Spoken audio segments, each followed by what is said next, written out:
안녕하세요. 반갑습니다. 주식선생 박한샘의 야간 수업, 그리고, 유튜브를 통한, 공개방송, 112번째 시간, 야간 수업을 진행하겠습니다. 네. 오늘 주제는 원래 하반기 투자 전략이에요. 자, 그런데 하반기 투자 전략하면 너무 1인칭 시점이 아니잖아요. 그렇죠? 잘 안 들립니다. 자, 한 번만 더 얘기해 주세요. 저도 지금 방송에 송출 중이에요. 유튜브 방송에 회원분들한테. 전체 화면입니다.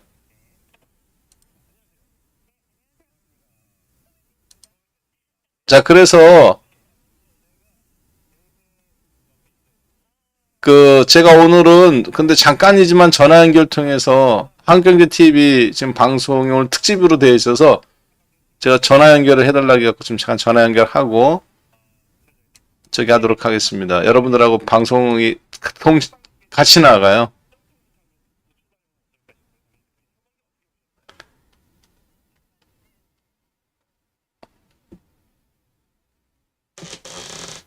자, 그래서 오늘은 이따가 중간 혹시 전화 연결 되더라도 그 부분 여러분께 좀 양해 말씀 부탁드리도록 할게요. 네. 자, 계속 방송 진행하겠습니다. 네. 자, 오늘 야간 수업에서는 그래서 제가 하반기 투자 전략을 남들 이야기가 아니라 저의 이야기, 우리 모멘텀 주도주 클럽이 실제 실전 매매를 통해서 하고 있는 부분 여러분들하고 함께 이야기해 보도록 할 건데요. 그래야 1인칭 시점이 내 이야기가 되는 거잖아요.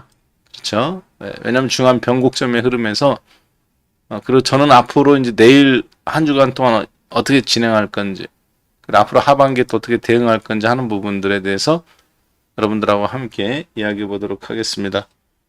네. 자,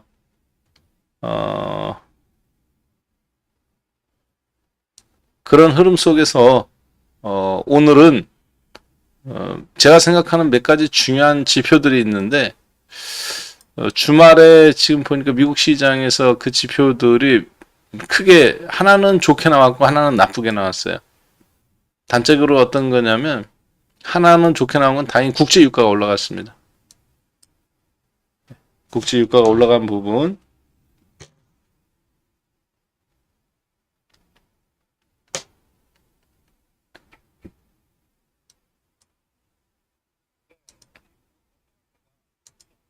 네.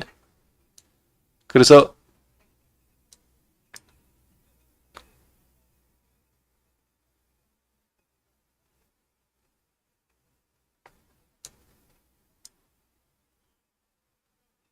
예.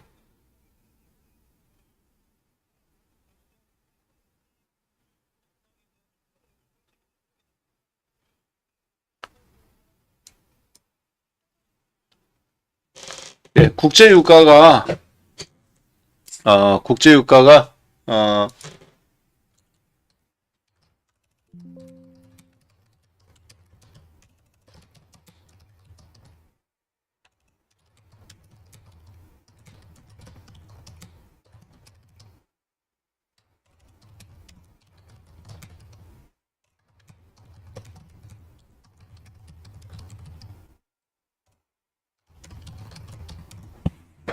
자, 국제 유가가 올라왔어요.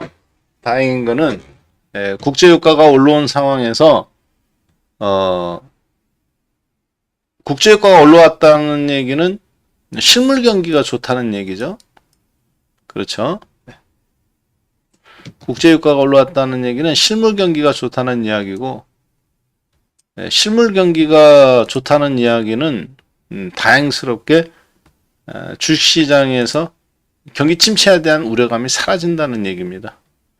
뭐 금리를 올리든 뭐하든 사실 상관이 없죠. 왜냐하면 실물 경기가 좋아져야 인플레이션이 있어도 인플레이션을 따라잡을 힘이 생기는 거니까. 그래서 실물 경기가 받쳐줘야 금리도 올리는 거잖아요. 다행인 거는 국제 유가가 올라왔어요. 만약에 국제 유가가 70달러 아래로 떨어졌다면, 이렇게 70달러 아래로 떨어졌다면 실물 경기에 대한 우려감이 좀 컸을 것 같은데 국제 유가가 다시 73달러. 왜냐면 이 70달러에서 65달러 선상. 여기가 이제 미국의 셰일가스의 손익분기점이기도 하지만 사우디아라비아라든가 이런 나라의 균형 재정, 흑자 균형 재정의 마지노선이 65달러 수준입니다. 그렇기 때문에 자꾸 여기 근처에 오면 사우디라든가 이런 데서 감산 이야기 나오고 하는 이유가 바로 그것 때문에 그러거든요. 65달러 아래로 내려오면 적자예요. 그러면 어떤 문제가 발생하느냐? 네옴시티도 못 만들고, 그리고 사우디가 미국하고 지금 등지고 있는 시점에서, 그러면 사우디는 사실 석유로 굴러가는 나라이기 때문에 90% 재정의 90%가 상당한 어려움에 봉착할 수가 있습니다. 그래서 그러한 부분들이 국제유가의 움직임이 실물 경기가 살아나야 유지가 되는 거잖아요. 다행히 지금 73달러 롤러한 부분은 일단은 다행인 부분입니다. 자, 그런데 주식시장에 안 좋은 흐름이 어제 하나 또 나왔습니다. 그건 어떤 거냐면, 네, 바로 달러 인덱스가 102로 떨어졌다는 겁니다. 이렇게 102로 떨어지는 바람에 달러 인덱스가, 네, 달러 인덱스가 아래로 깨지면은 이제 좋은 것도 있고 나쁜 것도 있어요. 달러 인덱스가 깨진다는 것은 달러 가치가 손상을 입는 거거든요. 달러 가치가 손상을 입는다는 얘기는 달러로 표시된 채권, 미국 국공채를 갖고 있을수록 손해라는 얘기입니다. 우리나라 국민연금, 대한민국의 외환보유고가 현금으로 들고 있는 게 아니거든요. 달러로 표시된 채권, 국공채로 들고 있는 거란 말이에요. 여기 이제 금도 갖고 있고, 엔화로 표시된, 엔화를 갖고 있다, 달러를 갖고 있다. 그 얘기는 대한민국 외환보유고 3,600억 달러 중, 즉 400조 원이 넘는 금액 중에서 절반이 달러다. 그 얘기는 달러로 현금으로 들고 있다는 것이 아니라 달러로 표시된 미국 국공채를 갖고 있다는 겁니다. 나머지 그리고 또 뭐 여기서 100조 원은 금이고 나머지는 유로라든가 엔화 이런 걸로 섞어 갖고 있는 거거든요. 자, 그런데 달러로 표시된 부분이 떨어졌다는 이야기는, 달러 인덱스가 떨어졌다는 얘기는 굉장히 크게 떨어졌죠. 이게 주식시장한테 지금 약간 제가 봤을 때는 우리들한테는 재발 가능성, 환자로 따지면 암의 지금 재발 징후가 나타나기 시작하고 있어요. 이게 어떤 건지. 그래서 하반기에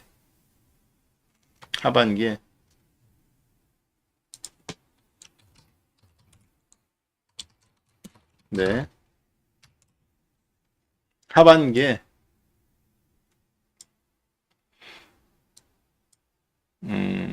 여러 가지 하반기를 시작하는 현 시점에서 좋지 않은 징후를 나타내는 거다. 이렇게 좀 보시면 될 것 같습니다. 자, 그러면 그거는 뭐를 의미하는지 여러분들하고 함께 잠깐 해외 증시 흐름과 그리고 하반기에 우리가 어떻게 준비해야 될지 함께 살펴보도록 하겠습니다. 그래서 오늘 강의는 사실 뭐 곧버스에 풀베팅 했다. 이거는 나는 이렇게 준비했다. 액션했다. 2640포인트에.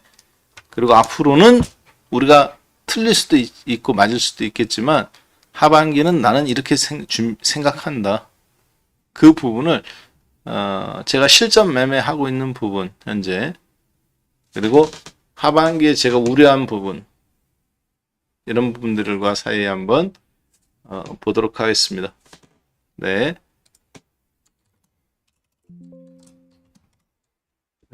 자,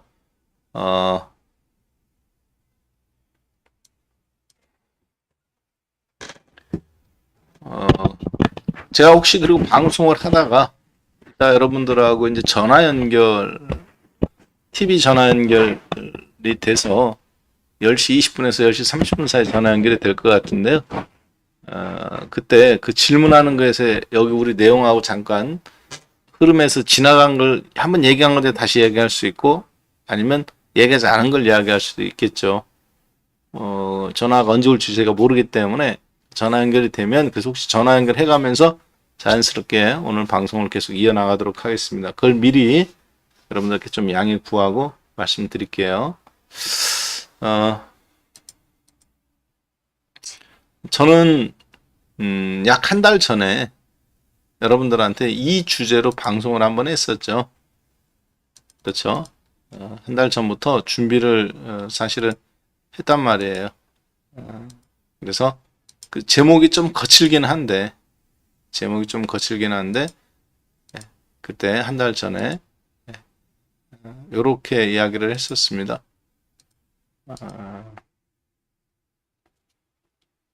그때 이제 금리 동결하고 신용평가 하향 조정 가능성 그래가면서 지수는 올라올 거다. 그렇지만 그게 돼지 잡는 소리다.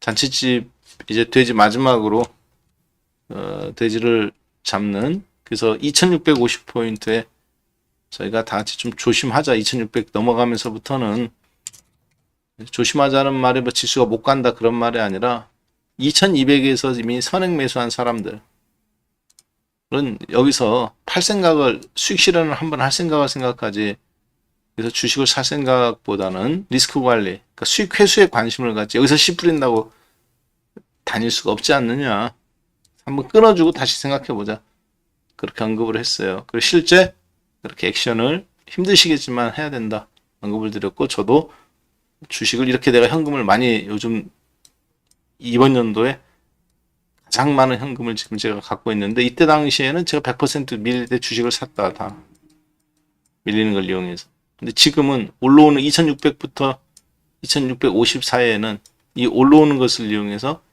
현금을 계속 지금 늘렸다 최대로 늘렸다고 말씀을 드렸죠. 그리고 그 늘린 현금을 가고 고버스라고 불리는 인버스를 아래쪽으로 떨어지는 쪽으로 걸어서 지금 갖고 오고 있습니다. 자, 그리고 앞으로 이제 7월, 8월, 9월까지는 솔직히 잘 모르겠어요.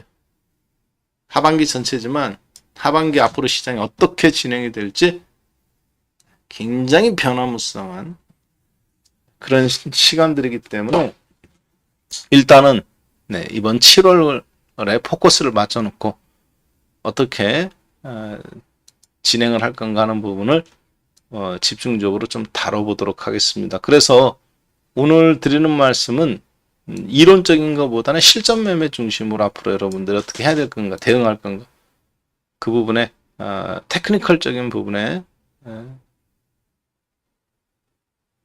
보도록 하겠습니다.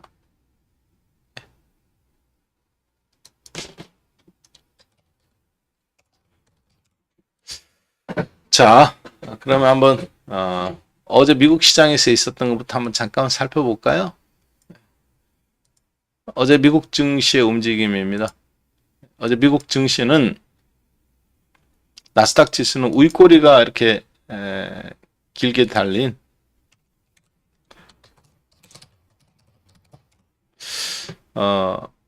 음봉으로 마감이 되었어요. 음봉의 모습이 썩 예쁘지는 않죠. 특히 기술적으로 5일선을 이렇게 맞고 떨어진 부분들 이 부분이 썩 그렇게 좋은 모습은 아닙니다. 그리고 스탠앤푸어 마찬가지로 예.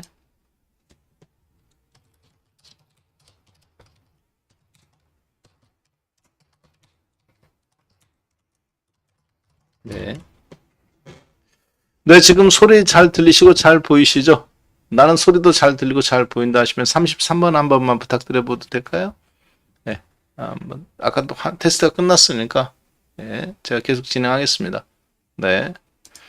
자, 그래서 네. 스탠앤푸어도 마찬가지로 윗꼬리가 길게 달린 형태로 끝났는데 여기서 저희가 주목해야 될 부분이 두 개가 있습니다. 첫 번째는 어떤 거냐면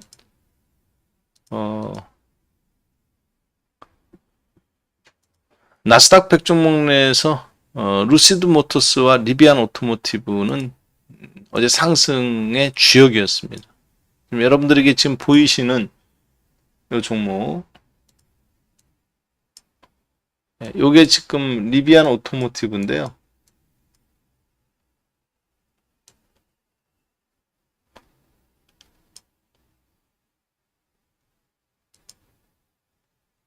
예.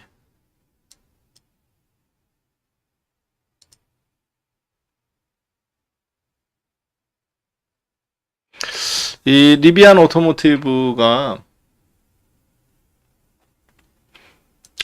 어제 14%가 또 급등 나왔습니다. 아마존이 2대 주주죠. 예. 아마존이 2대 주주고, 그리고 리비안 오토모티브에 이제 지분 출자를 했다가 이것 때문에 아마존이 수조 원의 적자를 보고 지금 뭐 철수 한 해 만에 얘기가 나왔었는데, 최근에 13달러에서 26달러 근처까지 100% 가까이 올랐어요. 자, 그리고 어제도 마찬가지 또 14% 급등 나왔습니다. 자, 이건 루시드 모터스입니다. 마찬가지로 전기 자동차죠. 미국 내에 있는 제조업체예요. 테슬라, 그리고 루시드 모터스, 리비안. 미국 내에 있는 전기 자동차 제조업체인데, 어제 나스닥 100 종목 내에서는 전기 자동차 루시드와 리비안이 상승을 견인했고요. 그리고 아마존 또 마찬가지로 상승을 했습니다. 자, 반면에 테슬라는 0.76% 하락해 가면서 오히려 플러스 1.5%에서 마이너스 1.76, 대략 2% 정도의 음봉을 두들겨 맞았습니다. 그래서 중소형 종목인 전기자동차 리비안과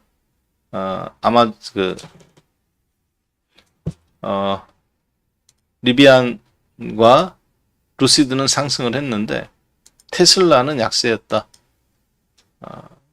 이 부분은 사실 주도주가 테슬라이기 때문에 테슬라가 무너지면 아마존이나 리비안이 계속 올라가기는 어렵습니다.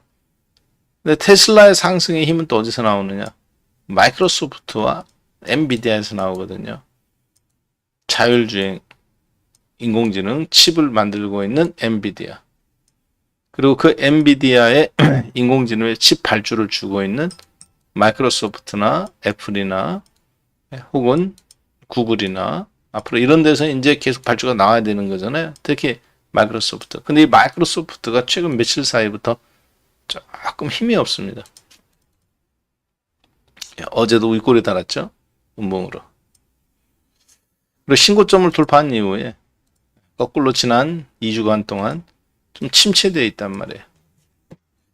자, 이러한 부분들이 미국 시장에서 좀 눈치 보기 장세가 좀 나오고 있다. 그래서 하반기 시장에서는 그래서 월요일 날은 국내 증시에 조금 부정적인 영향을 살짝 미칠 것 같습니다. 그나마 다행인 것은 국제 유가의 강세. 경기가 죽지 않았다는 거죠, 아직. 반면에 우려감은 커졌습니다. 달러 가치 하락. 달러 가치 하락. 이러한 부분들이 미국 시장에서 어제 해외 증시에서 가장 크게 움직인 파트인데요.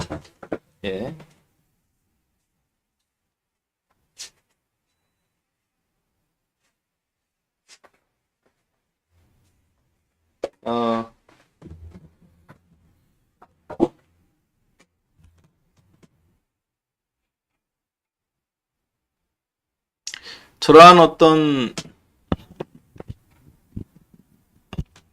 마이크로소프트와 애플 주가의 하락, 시장의 신고점을 돌파가 나오고 주도주인 테슬라, 엔비디아, 마이크로소프트, 애플 최근 요 며칠 사이에 지수보다 더 약한 모습이 나와요. 밀리고 있죠. 이 부분이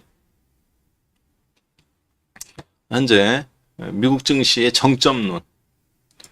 그래서 금리 인상 7월 26일 날 금리 인상론에 대한 주식시장의 반응, 즉 화답이 아닌가 그렇게 보여집니다. 자, 그리고 국내 증시에서도 뭔가 불안감을 느낀 이 외국인들의 모습들이 이제 하나 둘씩 나타나기 시작하고 있는데요. 네. 지난주 금요일간 외국인들이 선물을 금요일날 15,000개 하루 기준으로 치고는 거의 이번 연도 들어서 종가 장중에도 물론 뭐 15,000개 20,000개 때리긴 합니다만 종가 기준으로 본다면 상당히 공격적인 그런 흐름으로 저희가 판단이 들어요.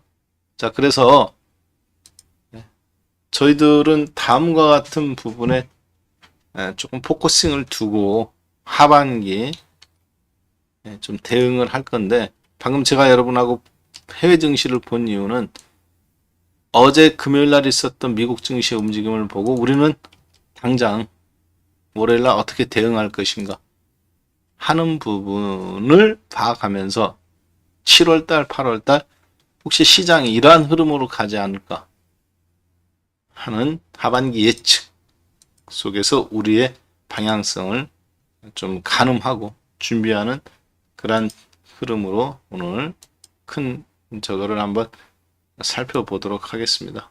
네, 그래서 하반기에 먼저 가장 첫 번째 지난번에 한번 살펴봤던 것처럼 저희가 한 달 전에, 그러니까 2주 전인가 3주 전에 여러분들하고 했던 거죠. 반도체 상승에 일단 삼성전자가 멈추었다. 그리고 달러 인덱스가 104에서 지금 계속 떨어지다 104에서 멈췄는데 앞으로 100을 깰 것 같다. 아까 102까지 떨어졌죠. 그리고 미국 이외 독일이나 중국, 일본 흐름으로 보면 독일도 정점을 찍고 내려오고 프랑스도 마찬가지고 일본도 정점 찍고 지금 멈췄다. 그렇죠? 그렇게 말씀을 드렸었어요. 자, 오늘은 하반기 시장에서 가장 좀 불안한 모습으로 하나 보여준 지표를 하나 좀 그거에다가 하나를 더 얹어보면 2, 3주 사이에 이제 하나의 현상이 더 발생했는데 10년물 국공채 가격이 급등했어요. 최근에. 그리고 어제 보셨던 것처럼 달러 인덱스가 급락했습니다. 최근에 가장 있었던 일이에요. 지난번에 제가 말씀드렸던 부분에서 연결선상에서 지금 이걸 보는 겁니다. 반도체 가격이 멈췄다. 달러 인덱스가 하락했다. 그리고 신고점 나왔던 나라 독일이나 일본이 속도가 둔화된다. 근데 그 2, 3주 사이에 그리고 어제장에 있었던 흐름을 보면 거기에 얹어보면 하반기 투자 전략으로 저희가 준비해 가면서 최근에 어떤 문제점이 제가 봤을 땐 증시에 나타나기 시작했는데 10년물 국공채 가격이 국공채 수익률이에요. 이건 분명하게 해야죠. 국공채 가격이 아니라 국공채 수익률이죠. 국공채 가격은 떨어진 거죠, 사실. 그렇죠? 10년물 국공채 수익률이 급등했다. 그리고 달러 인덱스, 달러의 가치가 표시하는 지표가 아까 102까지 떨어졌죠. 그리고 신고점 이후에 독일이라든가 프랑스라든가 일본이라든가 중국은 아니고요. 최근에 이제 중국도 올라간 다음에 이렇게 좀 떨어졌다라는 거. 그거는 이제 이겁니다. 어떤 거냐면 이거죠. 여러분들이 야후라든가 혹은 파이낸스라든가 이런 데 이제 들어가 보시면 이렇게 몇몇 지표들이 나옵니다. 그러면 그 지표에서 이렇게 선택을 하시면 돼요. 이렇게 보시면 여기서 야후잖아요. 야후 파이낸스를 치세요. 그럼 이렇게 이제 야후 파이낸스 네이버에 치시면, 그러면 거기에서 이렇게 보시면 그림이 쭉 있으면 여기 이제 뭐 다우존스, 나스닥, 러셀, 크루드 오일, 골드, 그 다음에 여기 이제 10년물 국공채, 네이버에도 나오기도 하고 다른 곳이 잘 나옵니다. 10년물 국공채죠. 10 years bond라고 해서 미국의 10년물 채권 수익률을 말해주는 거거든요. 그럼 여기서 이렇게 이제 얘를 눌러보세요. 이제 4.05라고 나오는데, 예. 여기에서 이제 여기 이렇게 풀 사이즈나 차트로 이렇게 보게 해줄게. 이렇게 누르시면 차트를 이렇게 보여줍니다. 아까, 자, 그런데 어떤가요? 자, 이제 이거 몬슬리로 했는데, 월봉 기준으로 봤는데, 이제 데일리 기준으로 이렇게 보시면, 지금 10년물 국공채 수익률이 어떻습니까? 4.05죠. 한국 사람들이 별로 싫어하는 숫자가 4입니다. 자, 그런데 이 4라는 숫자가 4.05가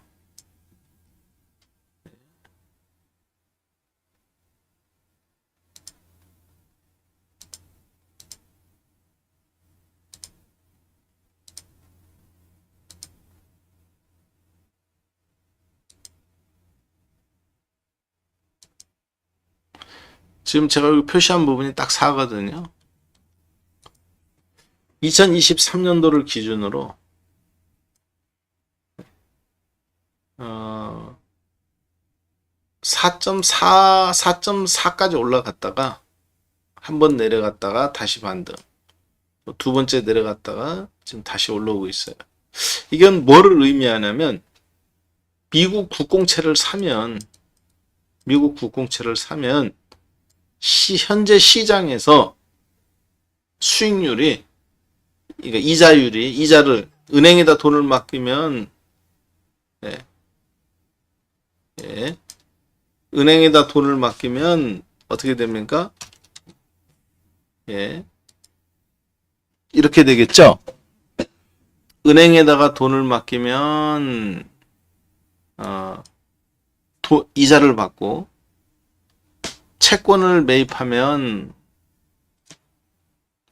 그 채권을 매입한 대가로 이자를 받습니다. 근데 그건 회사채도 마찬가지지만 미국 국공채도 마찬가지예요. 그래서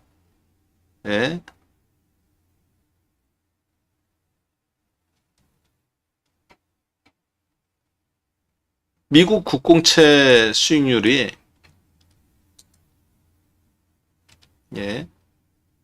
미국 국공채 수익률이 4.05라는 얘기는 미국 국공채 수익률이 올라갔다는 얘기는 그만큼 채권 가격이 떨어져야 되는 거예요. 즉 채권 가격이 미국 국공채를 갖고 있으면 그만큼 위험하기 때문에 이자를 이만큼 더 주는 겁니다. 러시아 같은 경우는 뭐 얼마 전에 20% 국공채 수익률이 그랬죠. 그러면 1억짜리가 거의 5천만 원에 거래된다는 거거든요. 지금 같은 경우는 4.05니까 예를 들어서 1억짜리가 우리나라로 따지면 한 뭐 9천만 원에 거래가 되는 거다. 그렇게 보시면 될 것 같습니다. 대략적으로. 자, 이게 왜 문제가 되느냐? 채권 수익률이 올라간다는 얘기는 10년물짜리인데요. 10년물짜리 채권 수익률이 이렇게 다시 올라간다는 얘기는 채권 가격이 떨어진다는 얘기입니다. 채권 가격이 떨어진다는 얘기는 미국이 채권을 국제시장에서 발행하면 우리나라 한국전력 채권처럼 시장에서 인기가 없다는 얘기예요. 그러니까 이자를 더 주는 거예요. 3%보다 더 올려줘야 돼. 그래야 팔린다는 얘기죠. 그래서 10년물, 그게 이제 여러 가지가 있는데 2년물도 있고 3년물, 5년물, 10년물, 20년물, 30년물 이렇게 많이 있는데 이 10년물짜리가 기준입니다. 10년물 아래는 단기 채권이라고 그러고 그 이상은 장기 채권이라고 그러는데 이 10년물을 기준으로 삼아요. 네. 자, 그래서 이 4%짜리인데 이 10년물 기준으로 삼는 건데 네, 제가 이거 방송 좀 집중을 위해서 오늘 채팅창을 좀 막아 놓을게요. 네, 오늘 방송을 조금 네, 집중을 위해서 채팅창을 잠깐 막겠습니다. 네. 내용을 오늘 할 얘기가 많기 때문에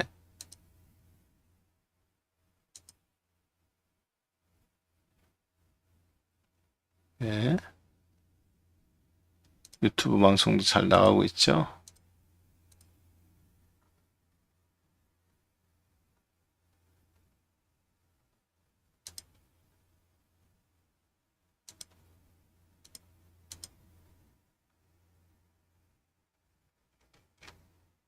예.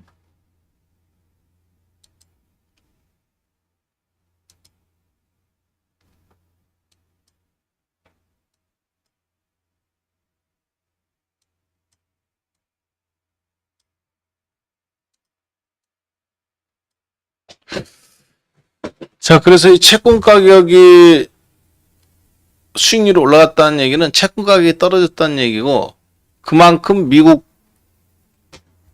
국채가 리스크가 있다는 얘기거든요. 문제는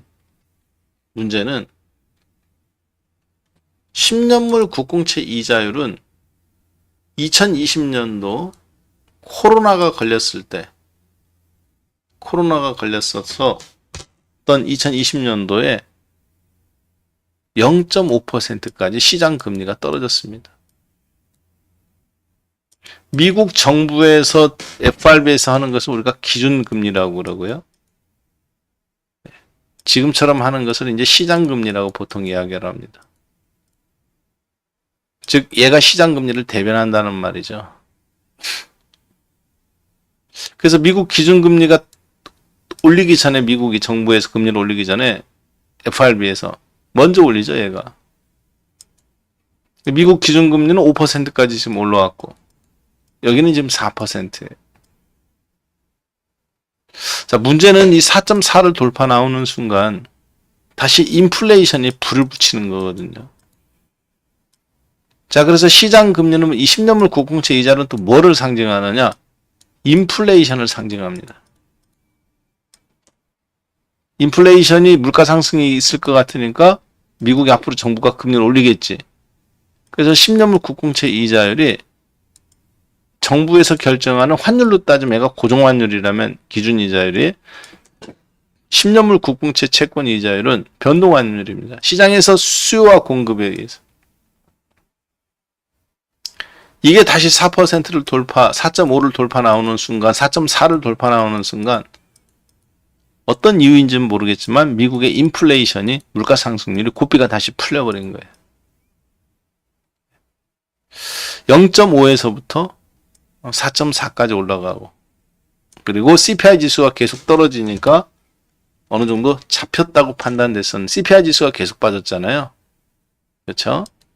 9.1에서 지금은 4.0까지 떨어졌죠. 그러면 10년물 국공채 이자율이 더 떨어져야 되는데 달러 가치의 약세 때문인지 몰라도 다시 올라오고 있어요. 중요한 건 이 시장 이자율을 상징하는 10년물 국공채 이자율이 다시 올라온다는 얘기는 달러 가치도 떨어지지만 앞으로 인플레이션에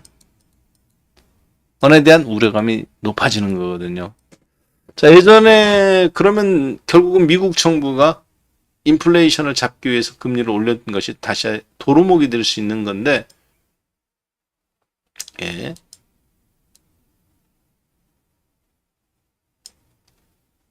문제는 지금 보시는 것처럼, 네, 지금 보시는 것처럼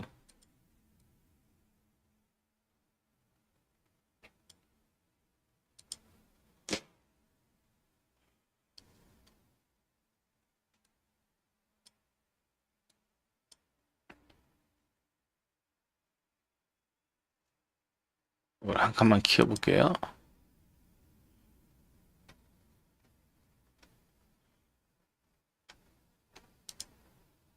지금 보시는 것처럼 요 1981년도에 미국의 10년물 국공채 이자율은, 즉 시장 이자율이에요. 무려 16%까지 폭등합니다. 15%, 16%. 자, 이게 뭐를 얘기하느냐? 미국도 IMF, 우리나라 IMF 같은 시대가 있었다는 거죠. 미국 정부의 공식 이자율, 기준 이자율은 20%가 넘어요. 10년물 국공채 이자는 16%까지 올라오고, 한마디로 은행 이자 돈 쓰면 거의 30% 됐겠지. 국공채 가격이 16%니까.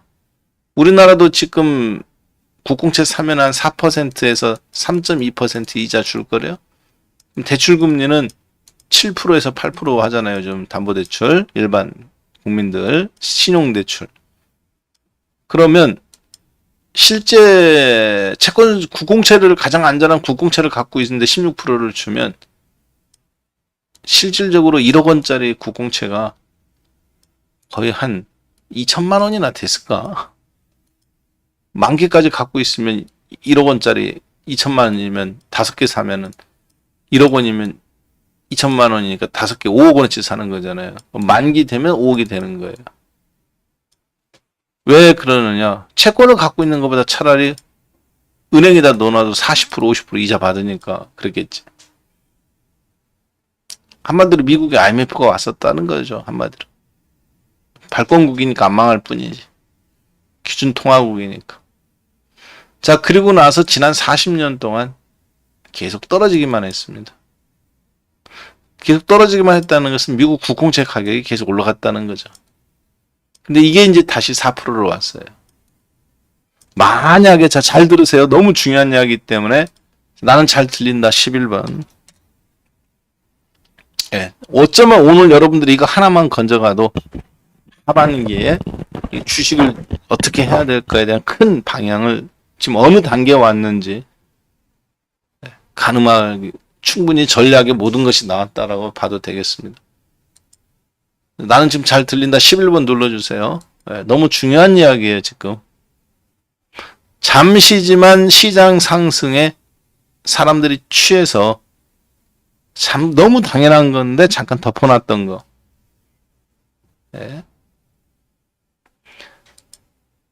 만약에 미국의 10년물 국공채 이자율이 5%를 넘어간다. 그러면 20년 만에 최고점을 돌파한 겁니다.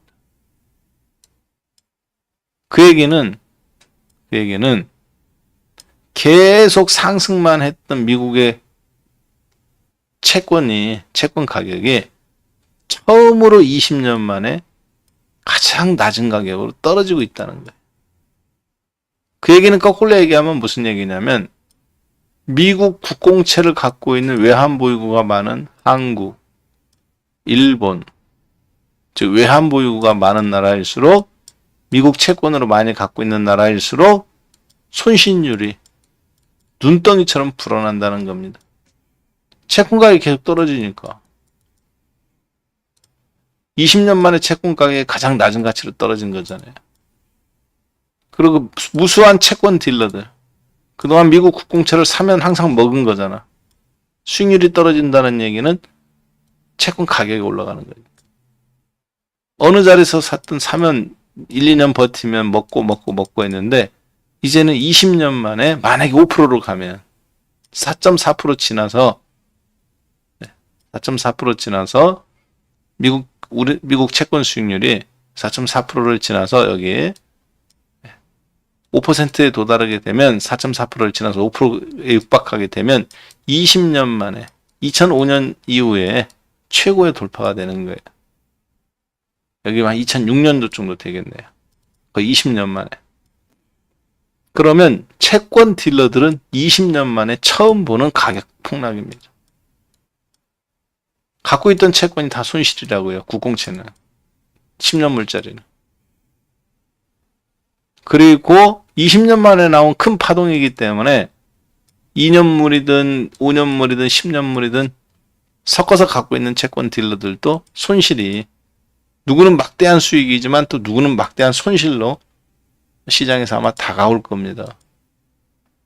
자, 그래서 여러분들 이렇게 네이버 홈페이지에 들어가 보시면, 네이버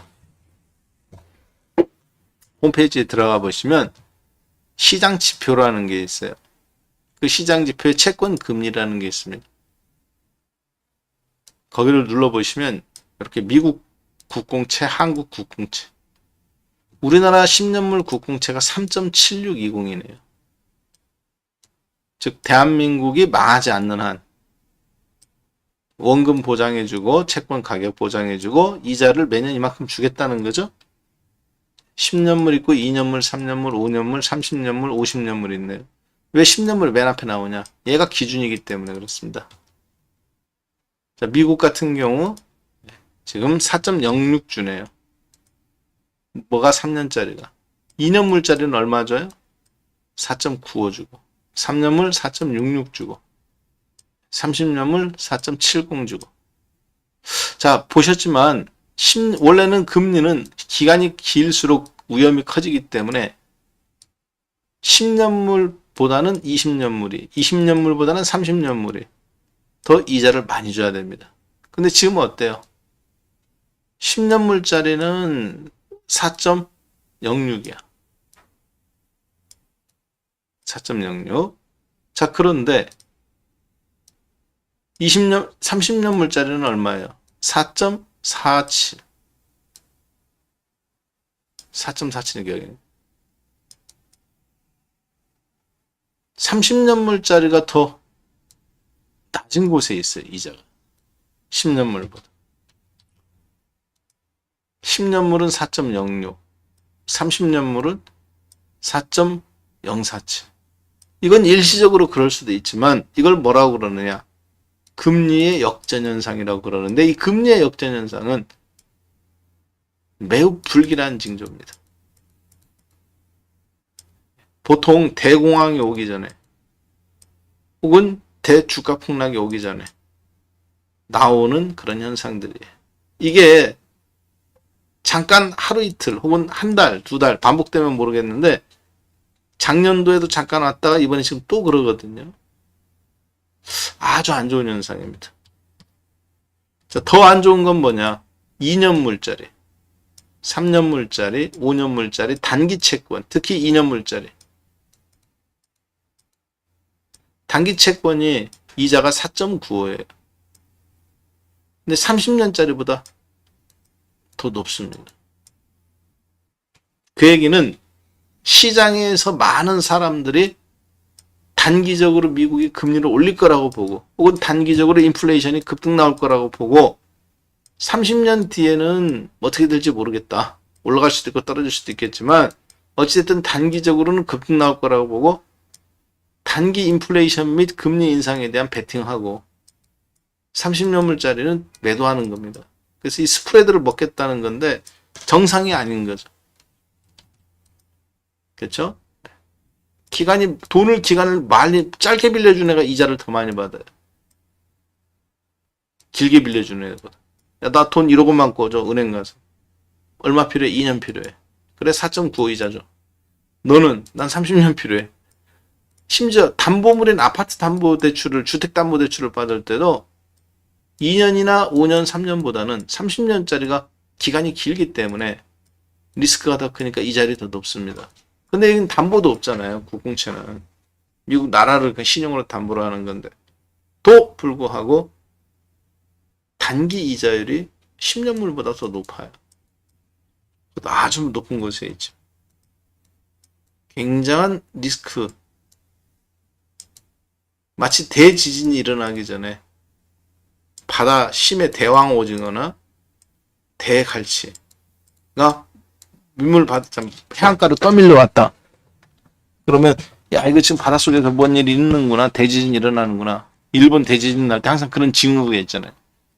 그렇게 받아들여도 무방하다. 이게 사실 조금 제가 봤을 때 다시 4 아래에 있을 때는 그나마 괜찮은데 4 위로 올라왔어요. 다시 10년물짜리. 4.4 뚫으면 골치 아파집니다. 금리 역전 현상 속에서 10년물이 30년물보다 높은 상태 속에서 계속 역전 현상을 달고 20년 만에 최고 국공채 수익률을 돌파가 나오는 거니까, 그동안 채권 미국 국공채를 바탕으로 해서 다양한 어떤 포트폴리오나 주식이나 이런 것을 베팅했던 돈들이 감았던 것을 갑자기 풀어버려야 된단 말이에요. 그때 어떤 일이 일어날지 솔직히 예측하기가 난감한 상황이 돼버릴 수도 있다. 자, 이해되셨죠? 그때 예를 들어서 채권 사고, 채권 미국 국공채를 안전하니까 사고, 그 돈으로 옵션 매도를 때렸다든가, 혹은 채권을 사고 거기서 나오는 이자율로 주식을 베팅했던 애들이 채권 가격이 폭락 나오니까 감당이 안 되니까 채권을 정리하는 현상이 나옵니다. 그럼 당연히 주식도 베팅했던 것도 동시에 포지션을 풀어야죠. 주식에서는 1, 2조겠지만 채권은 100조 단위잖아요. 우리나라 국민연금도 미국 국공채 100조 단위로 투자하잖아요. 그럼 여기 주식이 10분의 1이면 10조라고 생각해봐요. 예정리하면 지식도 정리해야 되는 거니까. 그때 주식이 펀더멘탈하고 상관없이, 혹은 각 종목의 2분기 수익률, 실적하고 상관없이 그냥 매도가 나올 수밖에 없는 구조도 갈 수도 있다. 그래서 이걸 무서워하는 겁니다. 자, 그런 현상이 나올지 안 나올지 지금 당장은 예견하기는 어렵다. 그러나 시장은 지금 묘한 몇 가지 중요한 징후들이 발생했다라는 것을 여러분이 인지하고 지금은 주식을 해야 된다. 이해되셨죠? 네, 지금 주식시장은 괜찮아요. 제가 봐도. 그리고 주식이 올라갈 때 원래 맨날 좋은 얘기만 갖고 갈 수 있나요? 불안이라는 그 벽을 타고 올라가는 담쟁이 넝쿨처럼 실리콘밸리 뱅크 사태도 나오고, 그리고 미국의 부채 한도도 나오고, 나스닥 종합주까지 있습니다. 그리고 누구 망한다는 얘기도 나오고, 그 우크라이나 전쟁도 나오고, 그래서 그런 불안감들에서 주가 폭락 나오는 거죠. 그런 날 수습해가면서 악재는 나왔는데 거꾸로 주가가 올라가고, 그럼 저기까지 온 거예요. 자, 그런데 그때는 잠깐이지만 이때는 역전 현상이 나왔었죠. 자, 그런데 지금은 어때요? 주가가 올라오기 전에 10년물 채권 가격하고 30년물 역전됐던 것들이 정상화가 되던 구간입니다. 그것이 지금 6개월 만에 다시 나타났어요. 금리 역전 현상이. 아주 안 좋은 케이스예요. 자, 우리는 그것을 예측하지는 못했습니다만 어쨌든 그런 신호가 나왔어요. 그리고 주식시장은 마치 알고 있었다는 듯이 마이크로소프트라든가 엔비디아라든가 혹은 브로드컴이라든가 몇몇 종목군들은 먼저 올라왔다가 먼저 떨어지기 시작했고, 뒤늦게 리비안 오토모티브 같은 이런 종목은 올라오지만 먼저 올라왔던 종목, 먼저 시장에서 상승을 주도했던 엔비디아 먼저 고점 찍었죠. 한 달 전에. 더 이상 안 올라가잖아요. 그리고 시장 같이 엔비디아하고 같이 시장을 주도했던 브로드컴이라든가 마찬가지로 먼저 고점 찍고 안 올라가고, 최근에는 지금 요거까지 마찬가지죠. 인공지능으로 시장에 불을 땡긴 마이크로소프트조차도 2주 전부터 주가가 거꾸로 멈춰서 있습니다. 우리나라도 삼성전자가 바닥권에서 하이닉스하고 먼저 움직였는데 반도체가 엔비디아를 보고, 지금 한국도 삼성전자가 2주 전부터 멈췄죠. 먼저 멈췄죠. 종합은 올라오는데. 삼성전자 71,000원, 1,500원 그 사이 하겠네. 2,000원. 자, 이러한 흐름들이 뭐 우연의 일치로 볼 수 있느냐? 10년물 국공채 이자료의 흐름을 봤을 때는 큰 돈들은 이런 걸 보고 움직인다. 그렇게 좀 봐야 되겠습니다. 네. 자, 자 그래서 월천개미님, 아이고 어떡하시나 이거? LG전자도 멈춘다고 판단하고 제가 LG전자도 12만 5천 원에 주식 다 정리했다고 2주 전에 말씀드렸죠? 그때 방송 안 들으신 것 같은데. 지난주 야간 수업, 그리고 지지난주 야간 수업에 다 정리했다고 그랬잖아요. 12만 5천 원, 12만 4천 원, 7천 원. 예.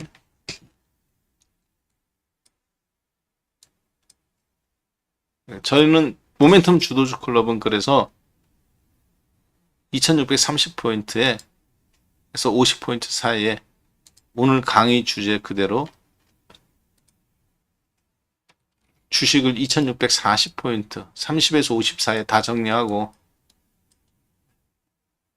그리고 몇몇 종목들만 남겨놓고 싹 다 정리했습니다. 그리고 고버스라고 불리는 거 떨어지는 쪽에다가 베팅을 했어요. 내일 주가 한번 내려오면 내일 시가가 좀 빠지겠죠? 고버스 수익 실현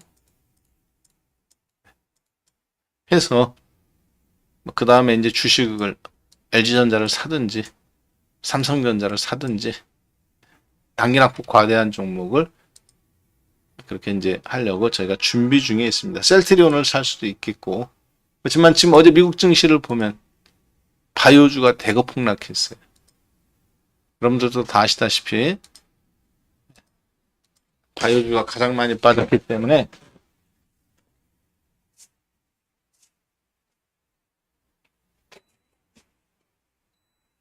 예. 대부분 바이오젠 아이덱스로부터 시작해서 머크사, 다우존스 30 내에서는 머크가 가장 많이 빠졌죠. 지금 보시는 것처럼 이게 머크사 주가입니다. 다우 30 내에서는 머크가 가장 빠졌고요. 나스닥 100 종목 내에서는 바이오젠이 가장 많이 빠졌고요. 길레드 사이언스하고, 그리고 스탠앤푸어에서도 바이오젠 아이덱스, 휴머나, 머크 가장 많이 빠졌습니다. 자, 따라서 이러한 종목들을 고려해 봤을 때는 네, 제가 아까 여러분들 말씀드렸던 거 있죠? 네, 오늘 강의가 너무 중요한 내용이기 때문에 집중을 해주셨으면 좋겠다고, 네, 그거 한번 다시 한번 말씀드리면서 잠깐 불필요한 저걸로 해서 이거 잠깐 하겠습니다.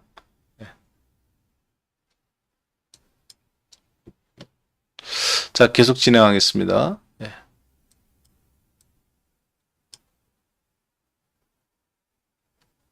네, 계속 볼까요? 네. 그래서 나스닥 이 바이오주들이 지금 많이 밀고 내려왔단 말이에요. 어제.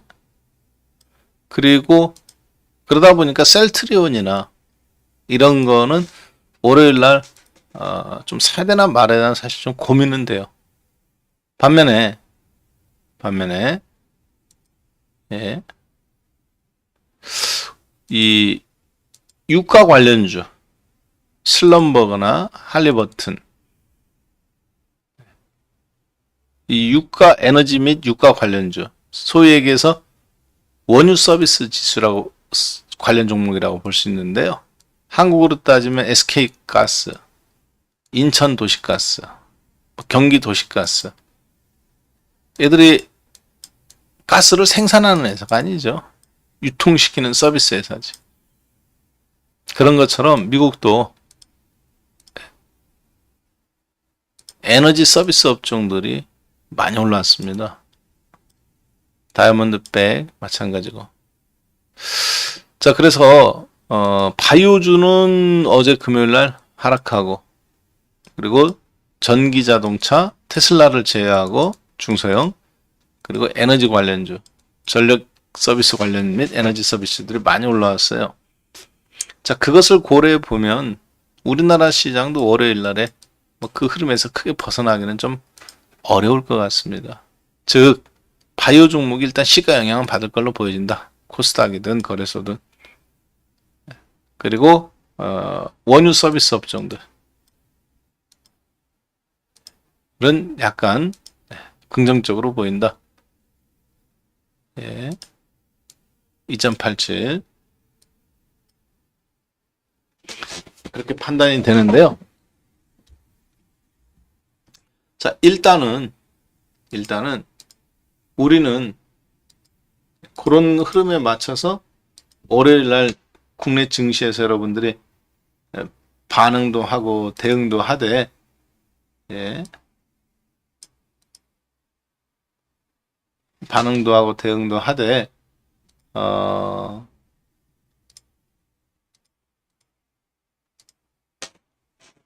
전체적인 큰 맥락은 하반기에 특히 7월달, 8월달, 9월달 하반기 전체 그림은 솔직히 지금 가늠하기가 좀 어렵습니다. 저는 맨 처음부터 여러분들한테 그렇게 말씀드렸죠. 2023년도에는 지금은 주가가 빠지고 있지만, 폭락이 나오고 있지만 2023년도에는 CPI 지수가 이미 떨어졌기 때문에, 떨어진 지 몇 개월 됐기 때문에 하반기가 될지 상반기가 될지는 모르겠지만 금리는 5% 전후에서 거의 동결 가능성이 높다. 그러면 시장은 미리 움직이기 때문에 주식시장이 급반등이 나올 가능성이 있어가면서 상고하죠. 2650포인트까지는 일단 보인다. 일단 2500까지만 먼저 생각해 보자. 그렇게 하고 여러분들하고 2500까지를 일단 챘죠. 그래서 이때 제가 주식 여러분들한테 팔지 말라고 그랬습니다. 나도 안 팔았다. 좀 빠졌죠? 좀 힘들었어요. 덕분에 근데 뭐 다시 또 쭉 올라왔죠. 그리고 이제 실리콘밸리 뱅크 사태, 뭐 부채 한도 협상 사태, 계속 주식을 갖고 여기까지 왔습니다. 그렇지만 2600 넘어서면서부터는 또 모든 사람들이 기대감을 갖고 있죠. 3000 나오고서 4000 간다. 근데 그때 그렇게 외쳤던 사람들이 전부 다 어떤 사람들이냐? 2200에 다 주식 정리했던 사람이에요. 시장 망한다고 했던 사람들. 왜냐하면 그거는 심리적으로 여기서 쫓기는 사람들은 어쩔 수 없습니다. 그리고 이제 뒤늦게 주식을 들을 수밖에 없어요. 고점 돌파 나오는 거고. 그리고 이제 그분들이 여기서 다 또 물려 있는 거거든요. 이 주식이 또 하면 또 손절이 나와야 돼. 지금 보니까 여기서 주식 손절했던 사람들 2200에 2200, 2300에 주식 손절했던 사람들이 2600, 2650에 또 주식을 산 거예요. 이분들이 또 손절 나와야 돼요. 손절이 나올 수밖에 없는 구조죠. 왜 그럴까요? 61선이 깨졌죠. 그래서 저는 하반기에 솔직하게 말씀드려서 7월달, 8월달까지는 어느 정도 좀 가늠은 됩니다. 그 이유는 진짜 모르겠어요. 주가가 계속 상승할 수도 있고 대폭락이 나올 수도 있다. 근데 그거는 왜 다른 때보다 참 가늠하기가 어렵냐면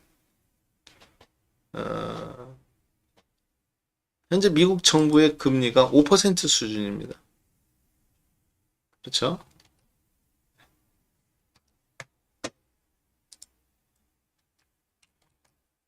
미국 이 정부의 기준 금리가 5%, 0%로부터 따진다면 5%,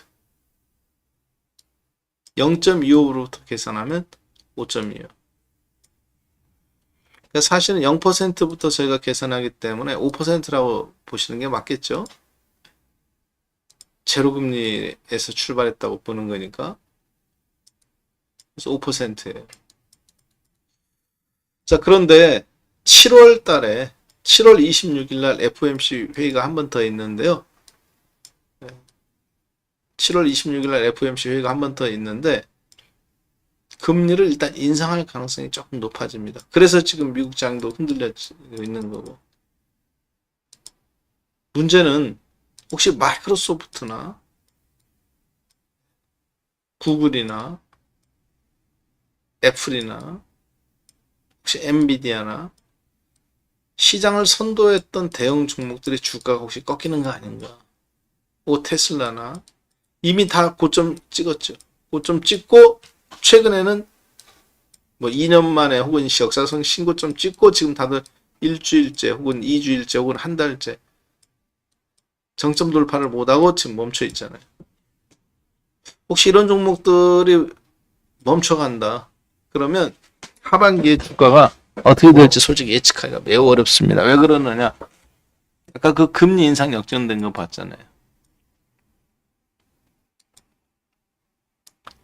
그러니까 지금은 주식시장이 그냥 혼자 맘대로 내가 보니까 내 실적 갖고 움직이는 게 아니라 채권 가격이나 국제 유가나 혹은 달러 인덱스나 이런 걸 여러 가지를 항상 다른 데도 마찬가지지만 그 어느 때보다 더 민감하게 그런 것에 주식시장들이 장단을 맞춥니다. 자, 그래서 일단은 아까 마이크로소프트 주가에 추가 상승이 없는 부분이라 이런 게 너무 하반기에 혹시 선행해서 미리 올려놓고 지금 뭐 그들은 언제 털어도 상관없잖아요. 수익률이. 테슬라도 마찬가지죠. 어중이 떠중이나 지금 산다고 난리 부르스 떠는 거지. 테슬라 보세요. 108달러에서부터 지금 올라온 거잖아요. 테슬라 주가가. 108달러에서부터 지금 200%가 올라온 거잖아요. 연초에 108달러였다고요. 엔비디아 108달러, 테슬라 102달러. 연말 연초에 2022년 연말, 2023년 연초에 101.81달러. 그리고 그 주식이 한마디로 100달러짜리였던 주식이 계속 올라와서 280달러까지 올라간 거죠. 100달러 깨졌을, 이 120달러 깨졌을 때, 테슬라가 120달러 깨졌을 때 시장 전체에서 곡소리가 나왔죠. 수학개미들 뭐 망했다, 뭐 했다. 어차피 테슬라 안 망한다. 내가 테슬라를 여러분들 사라고는 말 못하겠지만, 그러면 갖고 있는 사람이 파는 건 아닌 것 같다. 나는 테슬라를 매매한 적이 없지만 혹시 내가 만약에 미국 사람이라면 지금 어차피 이거 더 사면 사지. 지금 여기까지 왔어요. 이제 테슬라를 이제서야 다시 또 사겠다. 굳이 여기서도 못 산 사람이 그건 아닌 것 같아요. 요즘 보니까 전부 다 막 사방이 테슬라 얘기, 엔비디아 이야기, 그리고 에코프로 이야기, 이제 하이닉스 이야기 다 뒷북치는 거죠, 다들. 자, 따라서 하반기에는 저는 세 가지한테 길을 물어보았습니다. 첫 번째, 주식시장이 올라갈 것 같냐? 달러 인덱스한테 물어보니까 우리나라한테는 유리한 구조예요. 달러의 가치가 떨어져야 됩니다. 그러면 한국한테는 달러 가치가 떨어지니까 달러 버리고 우리나라 원화나 엔화나 유로화로 환차익을 노리고 들어오는 돈들이 생기겠죠? 상대적으로. 100 아래로 떨어질 가능성이 있다고 본다. 하반기에. 달러 인덱스가. 달러의 가치 하락이다. 만약에 근데 미국 주식이 바닥권에 있으면 주가가 올라가겠지만 지금은 바닥이 아니잖아요. 이때 달러 인덱스가 떨어지는 거하고 고점에서 빠지는 거하고 그러면 주가가 떨어졌던 상태에서는 올라가겠죠? 지금은 어때요? 주가는 올라가 있는데 달러 가치는 또 더 떨어져. 100 아래로. 미국에서는 미국 주식을 갖고 있으면 손해죠. 달러로 가치도 손실이고 한 손실도 발생하고 주식도 손실이고. 그래서 개인 투자자들은 어쩔지 몰라도 연기금이나 큰 돈을 움직이는 세력들은 주식으로 10% 벌었는데 환손실로 10% 손실 난다. 의미가 없기 때문에 정리해버리는 겁니다. 주식. 미국 달러 표시된 주식이나 채권은 달러 가치가 떨어지면. 자, 그러면 미국 주식 시장이 지금 달러 인덱스에 사실은 약간은 종속된다고 봐야 되겠죠. 정확하게 주가가 바닥치고 올라온 시점이기도 합니다. 달러 인덱스가 114에서 흔들릴 때, 빠질 때 유로, 미국 독일 주식, 프랑스 주식, 우리나라 삼성전자 바닥치고 올라온 시점이에요. 나스닥도 마찬가지죠. 처음에 달러 인덱스가 잠깐 흔들리니까, 달러 가치가 흔들리니까 어떻게 돼요? 그 원인 분석을 해보고 결국에는 IRA라든가 부채한도 협상이라든가 이런 걸 통해서 유동성이 다시 공급된다. 주식시장에도 힘을 실어준 거죠, 사실. 달러 인덱스 올라가다 무너질 때. 근데 문제는 달러 인덱스 더 무너지면 어떻게 될까요? 달러로 인덱스 약함으로 인해서 우리나라 주식이나 미국 주식의 이러한 부분들이 가치가 훼손됩니다. 마치 용수철을 뒤로 계속 당기면 늘어나다가 어느 날 갑자기 딱 끊어지는 것처럼. 자, 그래서 오늘 장은 이번 주는 두 가지가 전 세계 증시를 이슈가 될 거다. 뭐냐면 첫 번째, 달러 인덱스가 100이 깨지냐 안 깨지냐. 요게 깨지면 국내 증시한테는 약간 좋은 것도 있고 나쁜 것도 있습니다. 환차익을 노린 외국인 자금이 들어올 수 있다. 워낙 강세, 달러 인덱스가 깨진다는 건 워낙 강세가 이루어지는 거예요. 자, 그래서 그때 외국인 돈이 들어가면서 국내 증시에 이로움이 될 수도 있다. 반면에 하나 부정적인 거는 혹시라도 달러의 가치 폭락에 워낙 돈을 많이 찍었으니까, 그리고 부채한도 협상한다고 또 사실 채권 발행 또 하는 거니까. 그래서 10년물 국공채 수익률보다 2년물 국공채 수익률이 더 높은 4.95에 있고 30년보다 10년물짜리가 더 높은 곳에 있는 금리 역전 현상. 장단기 30년과 2년물 장단기도 역전. 10년물과 2년도 역전. 10년과 30년도 역전. 금리가 다 꼬여버리는 거죠. 이게 사실은 문제가 되기 때문에 저러한 부분들의 부작용적인 면을 본다면 주식시장이 지금처럼 미리 일단 선행 상승한 종목, 금리가 동결 나올 거다라고 보고 미리 신고점까지 돌파가 나온 마이크로소프트나 대형 종목들 중에서 혹은 엔비디아나 이런 종목군들이 만약에 미리 돈들이 탈출하기 시작한다면, 이런 종목군들은 지금 뭐 200% 300% 올랐기 때문에 그냥 막 시장가를 때려버리면 시장이 진짜 크게 흔들릴 수도 있어요, 종목들이. 그때 하반기에 시장이 어떻게 휘청거릴지 솔직히 예단하기가 참 어렵다, 제가 봤을 때는. 그래서 저는 하반기에 최근에 발표된 지표 중에서 ADP 민간 고용 지표라는 것을 지금 시장이 굉장히 두려워한 것 같습니다.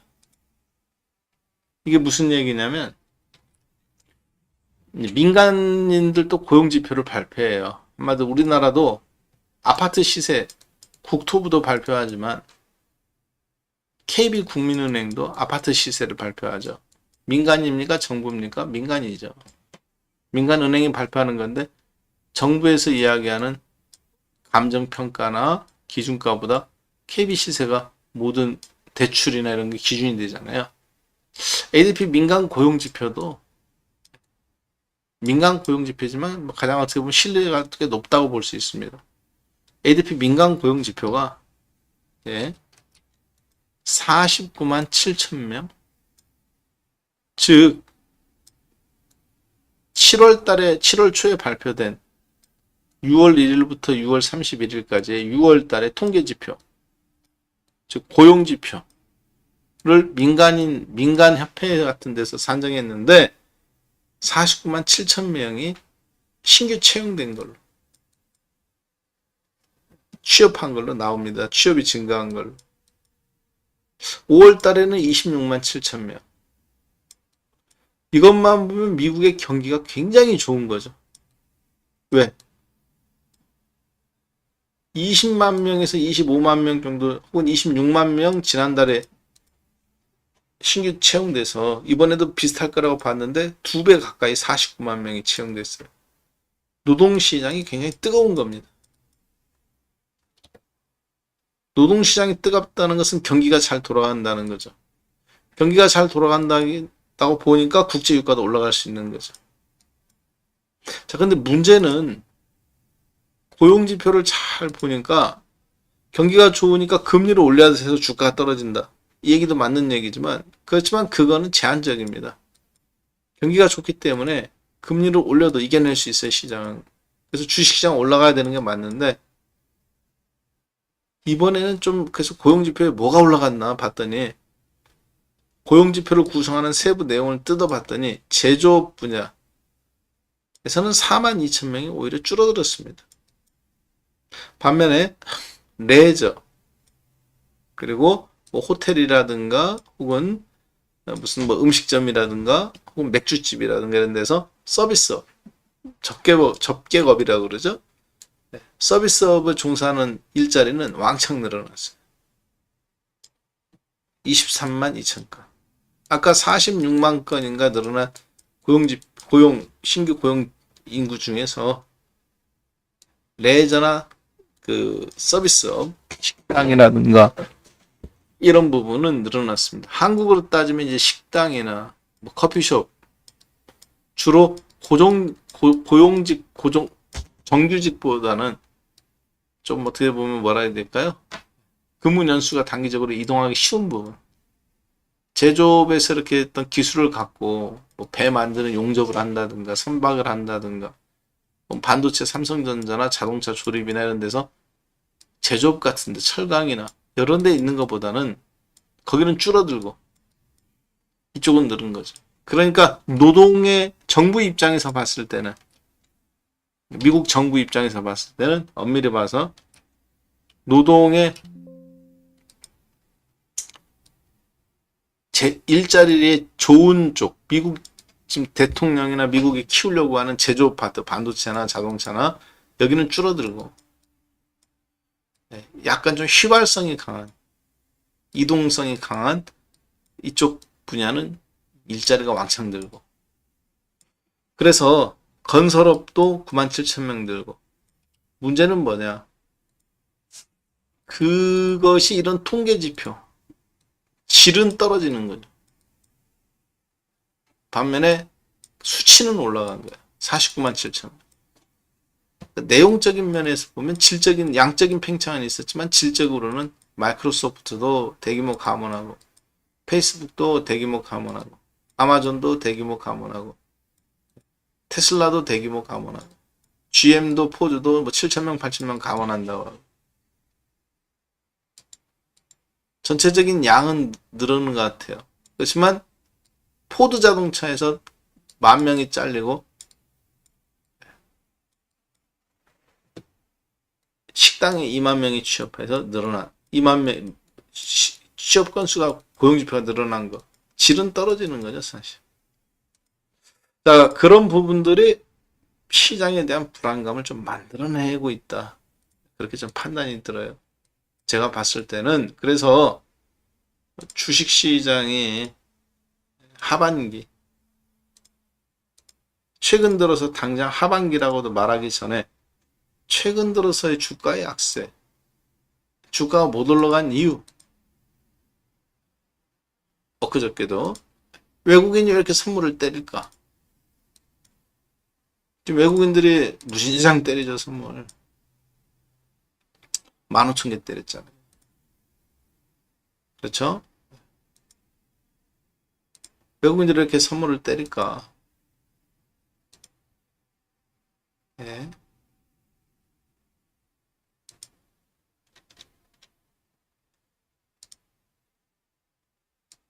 요즘 들어서 하루에 선물 15,000개를 때려요. 요 위에 보이시는 이 그래프는 제가 한번 이 숫자를 막대 그래프로 한번 만들어 본 겁니다. 외국인은 선물을 지난 금요일 날 15,000개. 금액으로는 하루에 떼는 거예요. 1조 2,600억이네요. 1조 2,600억 금액으로는. 자, 그런데 이 15,000개라는 선물 금액은 제가 막대 그래프를 한번 만들어 본 겁니다. 15,000개를 때린 적이 있었는가, 종가 기준으로. 장중에 때린 거는 뭐 그렇다 치고, 그래서 쭉 최근에 봤더니 이때 한번 때렸네요. 6월 28일 수요일. 그리고 여기 4월 6일 24,000개. 4월 6일은 목요일인가 보니까, 예. 그리고 여기 3월 14일 화요일. 역사적으로 이렇게 15,000개 이상 때린 날에 하나, 둘, 셋, 넷, 다섯, 여섯,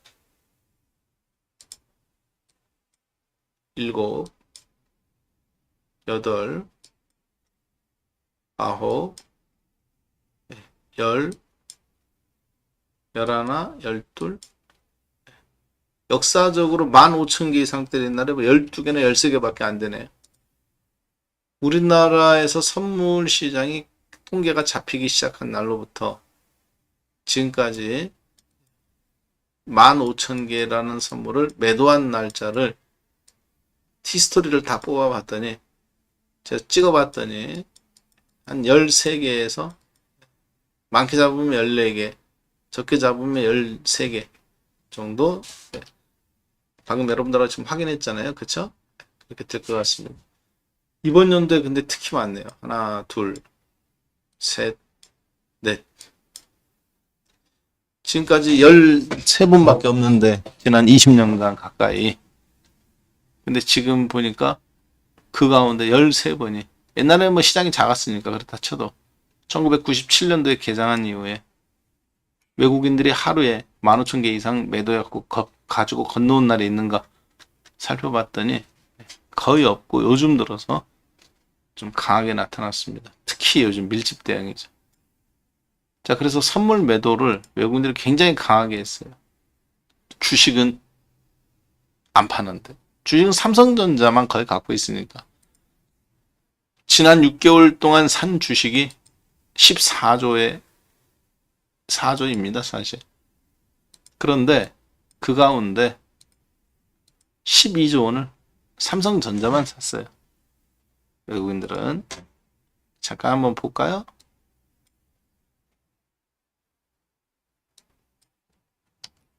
그렇죠? 7월 7일로부터 6개월 전 1월 7일 요 사이에 지금으로부터 지난 6개월간 사고 팔은 외국인들의 거래소 시장에서의 규모를 측정해 보니 플러스 6,500억 원에서 플러스 12조 8,900억. 한마디로 12조 2천억 정도 샀네요. 12조 2천억. 자, 그 가운데 얼마 전까지만 해도 14조였는데 주식을 살짝 팔고 안 샀으니까 줄어드는 거죠. 지금으로부터 6개월 전이니까. 날짜만 좀 높이면 금액이 또 늘어납니다. 저점에서 14조가 나오는데, 잠깐 한번 보겠습니다. 그 가운데서 뭐를 샀나? 6개월 동안 평균을 내봤더니 거의 삼성전자 샀겠죠. 12조 원을. 지난 6개월간 외국인들이 국내 시장에서 매수한 종목, 그걸 한번 보여줘 봐라. 그랬더니 삼성전자 11조 8천억 샀네요. 그렇죠? 11조 8천억. 삼성전자. 하이닉스 1조 5천억. 그래서 사실 12조 원 중에서 거의 12조 원은 사실 다 삼성전자만 샀다고 봐도 과언이 아니다. 그렇게 봐야 되겠죠? 날짜가 최근으로 더 다가오면 다가올수록. 자, 그 이야기는 이미, 그리고 이제 외국인들은 선물을 한 지금 보니까 3조 원 가까이, 선물 금액으로 따져보니까 지난 6개월 최근에 매수한 선물 플러스 1조 8천억 8,900억에서 마이너스 2조 6천억, 그러면 3조 4조 5천억을 최근 요 한 며칠간 선물 매도를 했네요. 주식은 12조 원 매수, 삼성전자 중심으로, 선물은 4조 5천억을 최근에 6월 중순부터 매도. 자, 그러면 삼성전자는 안 팔고 버티는 거고, 시장은 사실 하방으로 상당 부분 좀 대비를 했다고 봐야 되겠죠. 나는 지금 여기까지 잘 따라오고 있다. 7788 눌러주세요. 아까 제가 여러분들한테 매우 중요한 거다 라고 말씀을 드려가면서 10년물 국공채 이자율에 대한 부분, 10년물 국공채 이자율이 4%가 돌파 나온 부분 이 만들어내는 여러 가지 불안 요소들. 네. 네, 유튜브 회원분들도 한번 눌러주세요. 네.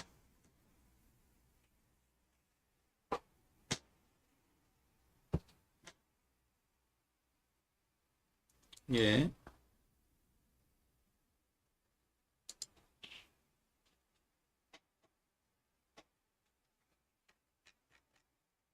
네. 여기 방송 듣고 계신 분들도 한번 눌러주십시오. 네. 왜냐하면 이 부분이 이게 이해가 안 되면 여러분들이 주식을 앞으로 하기가 제가 봐도 어려워요. 왜냐하면 주식 시장이 그냥 스스로 움직이는 줄 알아요. 근데 주식 시장은 지금 주 변수가 아닙니다. 종속 변수예요. 뭐에? 10년물 국공채 이자율에, 뭐에? 원달러 환율에, 한국으로 건너오면. 자, 그래서 주식만 봐서는 한마디로 뱃사공인데, 배를 여러분들이 운행하는 선장인데 바람의 흐름을 이해하지 못하고 또 노젓는 것만 보는 거예요. 그냥. 10년물 국공채 이자율의 이런 부분은 바람에 해당되는 겁니다. 이거에 편승을 하든지 그거가 더 크니까 그걸 따라서 도출을 올리든지 내리든지 해야 되는데 내 힘으로 노만 죽으라고 쳐서 가려고 한다. 그게 지금 주식시장만 보는 거거든요. 내 종목만. 그러다가 이제 골로 가버리는 거죠. 그러니까 지금은 그래서 하반기 혹시 여러분들이 어떤 생각으로 주식시장을 하는지 뭐 제가 어느 정도 감은 옵니다. 예. 감은 오는데 쉬운 상태가 되지는 않을 거다. 그리고 이런 현상이 금리를 이제 당분간 동결하거나 올려도 0.25이기 때문에 상당한 내성이 생겼어요, 시장은. 그래서 이런 현상, 당분간 지수가 더 올라갈 것 같아 갖고 2600 돌파 나왔으니까 이제 2700 갈 것 같고 800 갈 것 같아 갖고 추격 매수했으면 꼼짝없이 여기서 걸려드는 거. 2200 깨질 것 같아서 손절했더니 거기서부터 바닥 나오고. 이런 현상이죠. 이런 현상이 앞으로 제가 봤을 때 몇 번 더 나올 것 같습니다. 한참. 꽤 길면 3년에서 5년까지도 갈 것 같고요. 장기 박스권이. 옛날에도 뭐 그랬잖아요. 10년 갔잖아요. 그래서 10년 장기 박스권이었잖아요. 2000포인트. 2000포인트에서 2100에서 150. 아래로는 1800. 위아래로 10%씩 10년이 움직였다. 박스권 속에서. 그래서 이번 하반기에는 일단은 지금 2500 근처까지 다 왔어요. 내일 2500이 한번 살짝 이번 주에 터치할 가능성이 있다고 봅니다. 저는 이번 주에 여기서 내가 주식을 사야 될지 말아야 될지 솔직히 저도 지금 당장 가늠이 오지는 않습니다. 왜냐, 외국인들이 삼성전자를 하나도 안 팔았기 때문에 시장이 다시 급반등 나올 가능성을 염두에 두고 있습니다. 자, 그런데 만약에 진짜 이게 하방으로 내려가는 것 같았으면 외국인들이 저는 선물도 때렸지만 주식도 때렸을 거라고 봐요. 근데 지금 선물만 팔았죠, 이번에는. 주식은 안 팔았단 말이에요. 물론 삼성전자에 몰빵되어 있기 때문에 팔 필요가 없었으니까 그럴 수도 있겠지만. 자, 그래서 네. 그럼 너는 어떻게 할 거냐, 하반기에. 앞으로 금리는 4번 남았습니다. 4번. 요거 그동안 여러분들하고 제가 봐가면서 요거 지난번에도 한번 말씀드렸는데 12월 13일 날 금리 FOMC 한 번 더 있다고 말씀드렸죠. 2023년도 10월 31일, 11월 1일 있고 여기에 한 번 더 있어요. 12월 13일. 2023년도 여기에 한 번 더 FOMC가 있어서 총 4번 남았습니다. 하반기. 7월 26일, 9월 20일, 11월 1일, 12월 13일.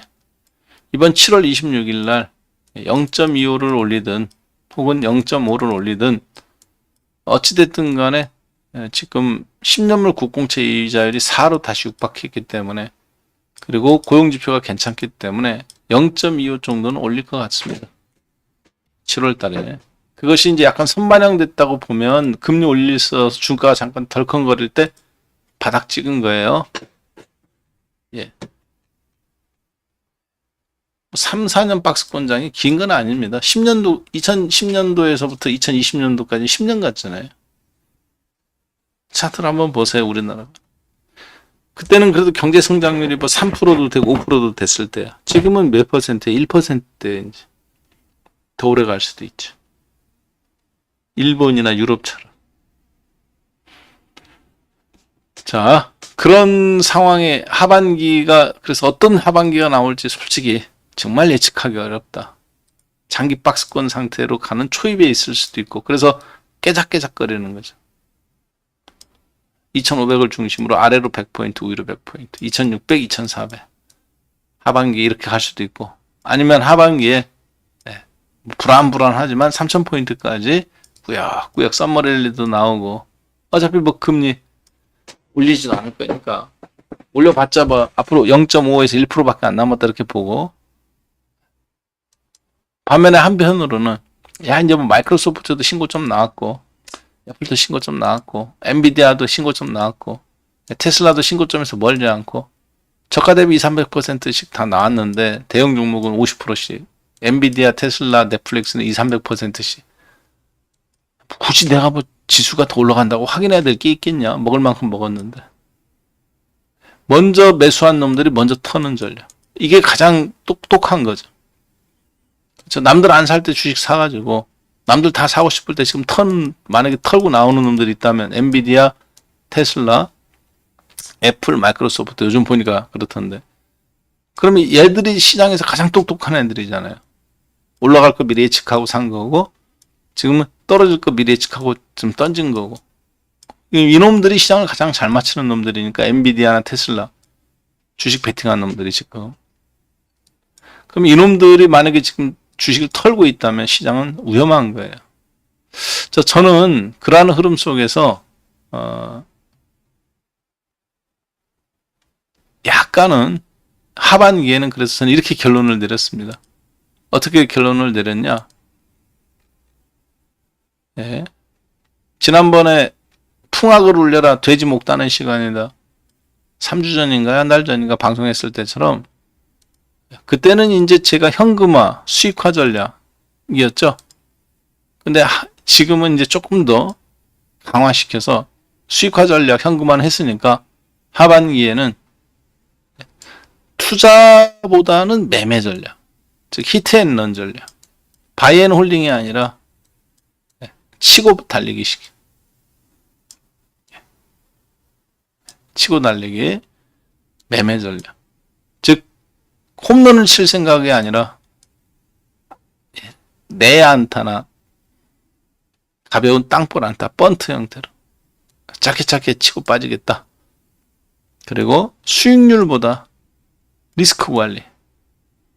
2650에서 2750까지 갈 수도 있지만 내가 100% 저 같은 경우는 주식을 풀베팅해서 2200에서부터 지금까지 계속 온 거니까 단 한 번도 주식을 현금의 1%라도 가지고 오버나잇을 하는 적이 없잖아요. 2300 깨질 때부터 주식을 긁어 모아서 크리스마스 전으로, 그렇죠? 2200에서부터 풀로 채운다. 2200일 때 100% 풀로 채운 다음에 단 한 번도 1% 현금을 갖고도 건너온 적이 없어요. 계속 풀베팅 매수. 근데 2630, 2620에서부터 2650까지 싹 정리해 가면서 그때 왜 정리했느냐? 떨어질 줄 알고? 아닙니다. 모릅니다. 그냥 리스크 관리. 원래 내가 연초에 그렇게 계획했으니까 외국인 행보 보고 외국인들이 선물 때리니까 나도 10%, 20%, 30% 현금을 늘린 거죠. 그러다 보니까 이번 연도에 50% 현금을 최대 늘리게 되고 그러다 60%, 70% 현금을 계속 늘리는 거죠. 그리고 2650 찍고 40 버벅거릴 때 인버스 쪽으로 배팅이 들어온 거고. 그래서 지금 인버스 쪽으로 갖고 왔는데 이제 월요일에 2500 전후 뭐 이번 주에 깨지면 현금 실현을 해야지. 이제 수익 실현해서 현금 회수하고 다시 이제 어떤 종목을 살 건지 아니면 현금 들고 좀 더 갈 건지. 그래서 이번 주부터는 대형주 2500이 깨지면 또 이제 뭐 하이닉스든 삼성전자든 LG전자든 셀트리온이든 대형 종목들이 낙폭과대 상태에서 단기 낙폭과대 상태에 도달됩니다. 대형 종목들도. 그때는 아까 말씀드렸던 것처럼 바이앤홀딩이 아니라 매매 전략, 히트앤런 치고 빠지기를 이번 주에 그래서 단기 낙폭과대 종목을 매매하기 좋은 타이밍이다. 그렇게 좀 보고 있고요. 그렇게 해야 될 것 같아요. 하반기 전체는 그래서 이것이 고집, 나는 이게 맞다 저게 맞다 고집 부리면 죽을 것 같습니다.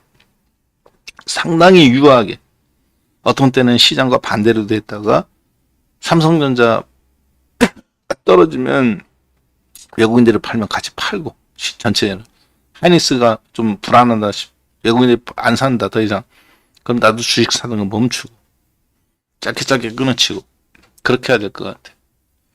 자, 그리고 여러분들한테 그래서 하반기에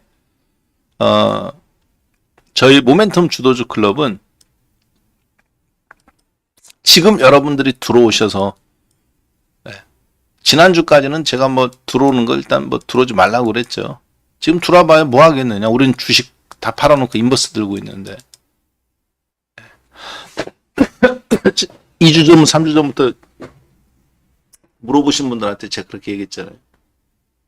자, 그런데 이번 주에는 이제 우리가 인버스를 떨어지는 쪽으로 갖고 있던 인버스를 2500 정도 깨지면 수익 실현해 나갈 생각입니다. 수익을 조금 회수할 거예요. 그리고 주식을 단타 매매를 좀 병행해야 되겠죠. 자, 그래서 여기에 보시면은 이제 제가 7월 19일 날 세미나를 쪽지게 특강을 지난번에 쪽지게 특강 1탄에서도 시장에 대한 대비 저기였고 지금은 이제 어떻게 보면 이게 상고하저에 대한 전략이죠. 2023년도에는 제가 이제 회비가 인상이 됐어요. 66만 원으로. 이제 8월이나 9월 되면 한 번 또 인상돼서 77만 원으로 인상 예정인데 7월 19일 날 저녁 8시부터 저녁 11시 사이에 온라인 특강을 한번 합니다. 이 온라인 특강을 하는 거는 하반기에 대한 대비도 전략이 핵심입니다. 그런데 그거보다는 회비 인상으로 인해서 앞으로 여러분들이 더 한 단계 인상이 되는데, 우리 기존의 회원분들이 있어요. 모멘텀 주도주 클럽 회원분들이. 그분들한테 2달간 모멘텀 주도주 클럽 쿠폰을 드리는 거예요. 사실 얼마에? 50만원. 한 달에 지금 66만원인데 50만원에 2달을 드리는 겁니다. 라이브 방송 2달권을. 굉장히 파격적인 거거든요. 근데 이거는 캐시라든가 쿠폰 할인이 없습니다. 딱 그냥 요거예요.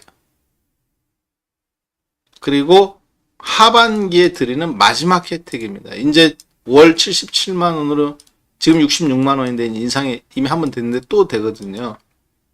자, 그랬을 때 여러분들이 2달간 모멘텀 주도주 클럽 회원으로 되셔서 할 수 있는데, 이게 지난달까지는 제가 회원 가입한다기도 하라고 말하기가 참 어려웠어요. 왜 그랬느냐?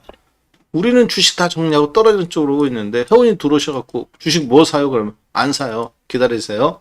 인버스입니다. 그러면 2650의 아래쪽으로 봤는데, 그분은 그럼 인버스를 좀 지금 2550에 사야 되는 거죠. 그것도 말이 안 되는 거죠. 그 차라리 기다렸다 주식 단타 매매, 낙폭과대 단타 매매 하는 게 맞다고 보는데, 지금 타이밍이 이제 어느 정도 다가왔다고 봅니다. 단기적으로. 그래서 이제는 가능해요. 모멘텀 주도주 클럽에 들어오셔서 2달 정도, 그리고 그러면 야, 강의는 7월 19일인데 내일부터 들을 수 있느냐? 강의는 7월 19일에 하는데 결제를 하시고 나는 내일부터 듣겠다. 그러면은 내일부터 들을 수 있습니다. 강의 끝나야 되는 건 아니에요. 이해되셨죠? 네. 그렇게 해서 2달에 50만원, 선착순 200명한테만 제공됩니다. 자, 그리고 제가 키움증권 버전으로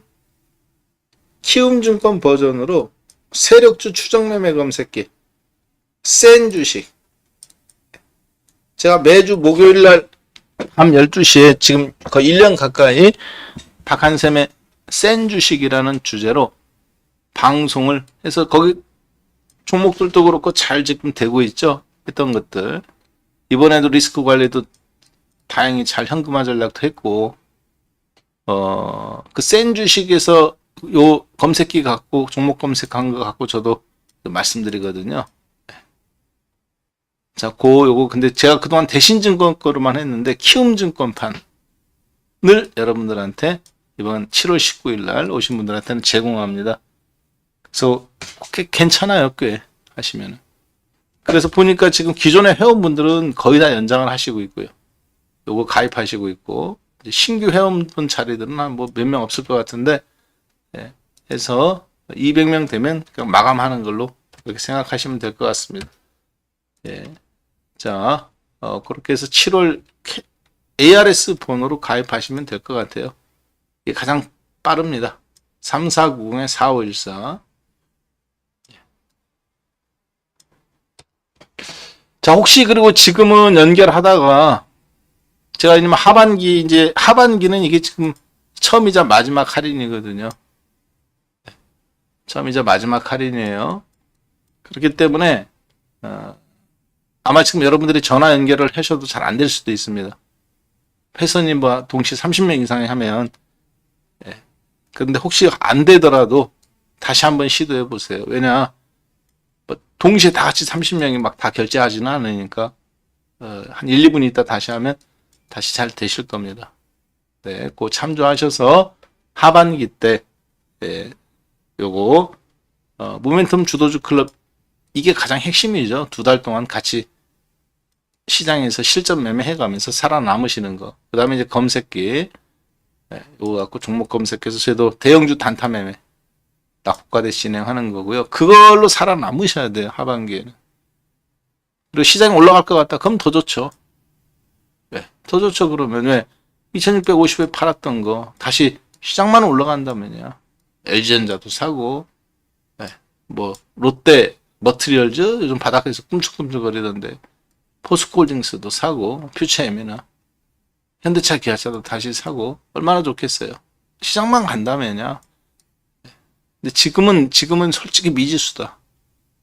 미국이 금리 한번 올리고 나서 잠깐 덜컹거릴 때 그때가 기회일 수도 있겠는데 일단 거기 포커스 맞춰놓고 저희 하반기 큰 전략 보도록 하겠습니다. 그래서 7월 19일 날 저녁 8시부터 이렇게 강의가 진행이 돼요. 요거는 14시 15시는 이거 잘못된 거네요. 그렇죠? 1교시 20시에서 21시, 2교시 21, 22, 3교시 22, 23. 그래서 섹터별 주도주, 반도체, 2차 전지, 요 전체적인 흐름을 보아야 시장이 보이잖아요. 그래서 왜 하반기에는 주식도 좋지만 현금을 들고 있는 현금을 가지고 히트앤런을 할 수밖에 없는지, 그리고 최상위 1%가 되려면 여러분들이 어떻게 살아남아야 되는지 구체적인 키움증권, 그래서 검색기까지 들어가면서 같이 2달 동안 또 강의가 계속 저하고 장중 실전 매매를 통해서 같이 하게 되니까요. 실력도 실력이지만 이 시장에서 살아남는 데 큰 도움이 되실 겁니다. 등록은 오늘부터 가능합니다. 등록은 오늘부터 가능하고 나는 내일부터 생방 회원 듣겠다. 내일부터 가능하세요. 근데 나는 이제 뭐 강의 끝나고 하겠다. 그렇게 하시면 되고요. 기존에 현재 생방 회원분들이 거의 결제하고 계신데, 연장하고 계신데, 현재 생방 회원분들은 내가 결제한 날이 나는 9월 끝난다. 그럼 8월 10일 날 끝난다. 그럼 그 끝난 날부터 얘가 연결이 되는 거예요. 나는 정액권이기 때문에 7월 20일 날, 6월 20일 날 결제해서 7월 20일 날이다. 그러면 7월 20일 날 끝나면 얘가 거기 들어가는 겁니다. 2달짜리가 50만 원. 한 달에 50만 원이 아니에요. 50만 원만 내면 강연의 세력주 검색기 키움증권판입니다. 그리고 모멘텀 주도주 클럽 2개월 연속 그 청취권이 들어가니까 참여권이 굉장히 파격적인 가격입니다, 사실. 자, 그런데 저는 여러분들이 결정할 때 좀 막 저렴한 가격이니까 무조건 한다. 그렇게 안 하셨으면 좋겠습니다. 왜 그러느냐? 세상 물건은 냉장고라든가 자동차라든가 이런 거는 핸드폰이라든가 어떻게든지 깎아서 사는 게 맞습니다. 왜 그런지 아세요? 그거는 소모품이기 때문에 그래요. 시간이 지날수록 가격이 떨어지는 거죠. 닳기도 하고 감가상각이 이루어지는 거예요. 근데 여러분 주식 투자를 감가상각을 원하세요? 시간이 갈수록 내 계좌가 1억짜리 계좌가 9,900 되고 9,800 되고 9,700 되고 감가상각을 원하십니까? 아니잖아요. 시간이 갈수록 1억이 1억 1천 되고 1억 2천 되고 1억 3천 되고 1억 5천 되고 이걸 원하는 거잖아요. 잠깐 9천 갔다가 혹은 9,500 갈 수는 있어도 시간이 갈수록 올라가기를 원하는 거죠. 그건 당연한 겁니다. 자, 그런데 투자 상품을 하는데 가격을 깎아가지고 싼 거를 결제하려고 한다. 저는 그 잘못됐다고 보는 사람이에요. 어차피 20만 원, 50만 원, 100만 원은 1억 정도 갖고 매매하는 사람한테는 하루면 돼요. 하루. 주먹 한번 잘 맞으면. 그렇잖아요. 그러면 싼 맛에 하는 게 아니라 잘 되는 맛에 하셔야 되는 게 저는 맞다고 봅니다. 그래서 솔직하게 말씀드려서 신규 회원 저는 안 들어가도 돼요.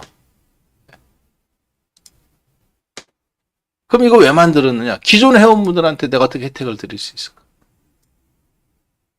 기존의 회원분들이, 우리 회원분들이 제가 회비도 올렸고, 그렇죠? 다행히 우리가 인버스, 고버스 베팅해갖고 하는데, 모든 회원이 준비가 된 게 아닙니다. 제가 보니까 4분의 1 정도? 400명 중에서 100명 정도는 인버스 매매 안 하신 분들이 있어요. 현금 60%, 70% 챙겼는데, 현금 60, 70% 챙겼다 해갖고, 1, 20% 남아있는 주식이 30% 남아있는 주식이 떨어졌을 때 손실 아니면 입어요. 300명의 회원분들은 인버스 사갖고 이쪽은 잔치 분위기인데 100명의 회원분들은 주식 물어보지도 못하고. 근데 그분들한테 제가 회비를 인상된 거를 비싸게 할 수 없잖아요. 하반기가 어떻게 될지 솔직히 몰라요, 솔직히. 7월, 8월까지는 저기겠지만 이 하반기 시장은 아마추어를 위한 시장이 아닙니다, 정말. 그래서 요거 한 거예요. 신규 회원들 가입하라는 게 아니라 기존 회원분들한테 혹시 저 100명 중에 말도 못하고 그런 분들이 있을까 봐. 저는 신규 회원분들을 위해서 존재하지 않습니다. 기존에 있던 회원분들이 잘 되는 게 100번 좋아요. 그렇지, 그건 당연한 거잖아요. 내 기존에 있던 회원들이 잘 되고 그분들이 연장해 주는 것이 좋지. 그래서 가급적 그분들한테 혜택을 드리려고 그래요. 이번 것도 마찬가지입니다. 그래서 혹시 신규 회원분 중에 그렇게 생각하고 오시는 분이라면 정말 오해하시는 거예요. 왜? 회비 싼 데 많아요. 딴 데 가시면. 거기서 결제하세요. 싼 거 하시는 분. 근데 나는 진짜 돈 벌고 싶다. 나는 이렇게 2600포인트에서 이런 거 피해가면서 리스크 관리가 안전하게 하고 싶다. 돈을 모으고 싶다. 그런 분한테는 딱 맞습니다. 그런 분들은 결제하세요. 아셨죠? 네. 자, 이렇게 해서 오늘 그러면 제가 하반기 대비에 대한 부분은 어차피 하반기는 외국인이 삼성전자만 갖고 있잖아. 지금 12조 원 샀잖아요. 지난달까지는 누적이 과거 6개월 12월부터 5월까지는 14조 원을 샀고 지금 이제 날짜가 며칠 지나서 그동안 팔았단 말이에요, 외국인도. 그래서 지금 7월 7일부터 1월 6일 사이 6개월 사이는 12조 원을 샀는데 다 삼성전자예요. 삼성 하반기 어떻게 할 거냐? 삼성전자는 보면 답이 나옵니다. 엊그저께 실적 발표했잖아요. 나머지 부분들은 외국인들은 그냥 선물로 시장 전체 컨트롤하고 주식은 삼성전자예요. 여기에 또 비밀이 있는데 삼성전자 주식을 외국인들이 파는 때가 종합이 바닥입니다. 야, 그건 또 뭔 뚱땅지 같은 소리냐? 그럴 수 있겠지만 삼성전자 주식을 월요일날 다음 주 만약에 팔잖아요. 5천억이든 1조 원이든 주가 급락 나옵니다. 팔아가면서 선물을 10,000개, 20,000개 막 매수할 때 이때가 단기 바닥이에요. 그때 뭐 하닉스를 사든 현대차를 사든 기아를 사든 아니면 삼성전자를 사든 저는 그걸 통해서 이번에 7, 8% 정도 계획하고 있습니다. 그렇게 주식을 하시면 여러분들 하반기는 정규전이 아닙니다. 말 그대로 뭐 탱크 가고 포 쏘고 이게 아니에요. 게릴라전이에요. 갑자기 뒤통수에서 나타나고 따발총 갈겠다가 다시 또 땅굴 속으로 숨었다가 우리나라 특전사들이 북한 가서 그거 하는 거죠. 그렇잖아요. 북한 애들 뒤에 가서 후방에 가서 교란시키고 특전사처럼 비정규전이라고 그러죠. 그렇게 해야 돼요. 그렇지 않으면 규칙을 갖고 싸우면 죽어요. 이 하반기는 그런 장이 아니야. 지금 보니까 아주 미국도 마찬가지고. 자, 그래서 여러분들이 이 장이 얼마나 살아남으실지는 모르겠습니다만 잠깐이지만 조금 힘들고 또 좋은 9월 명절 전까지 한 번은 또 리바운딩이 있을 거라고 저는 봅니다. 그걸 위해서 외국인들이 저는 삼성전자면 좀 압축했다고 봐요.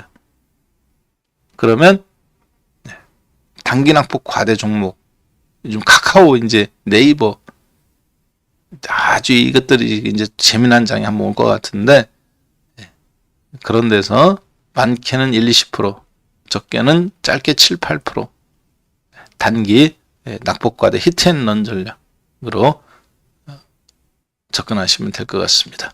그걸 위해서 제가 키움증권 검색기 대신증권 거 키움증권 편으로 바꾼 거예요. 단순하게 그 부분만 여러분께 같이 강연해 가면서 제시해 드리도록 그 풀 버전 드리는 거니까 그 검색기 드리는 거니까요. 여러분 걸로 평생 소유하셔 가면서 그 매매도 그 단기 매매도 병행하시면 아주 이로움이 되실 것 같아요. 자, 이렇게 해서 오늘 강의는 마무리하도록 하겠습니다. 네. 아이고 감사합니다. 전부 다 우리 기존 회원분들 많이 폴슨 승차님, 네. 진산노님, 네, 감사합니다. 감나무님, 아폴로님, 네, 알아야긴다님, 네, 로멜69님, 네, 리나5959님, 네, 간지님, 삼쟁이님, 예. 대부분 다 우리 회원분들이 다 연장해 주셨네요. 네, 감사합니다. 네, 오늘 여기서 마무리하고 저는 네, 다음 주 야간 수업 시간에 다시 또 뵙겠습니다. 네, 고맙습니다. 7788로 인사를 대신할까요? 네, 꽃바람님, 네, 감사합니다. 영수방님, 네, 네, 고맙습니다. 네, 한 주간 즐겁게 보내십시오. 감사합니다. 네, 오뚜기님, 장민님, 고맙습니다. 네, 웃는님, 앤드위님, 감사합니다.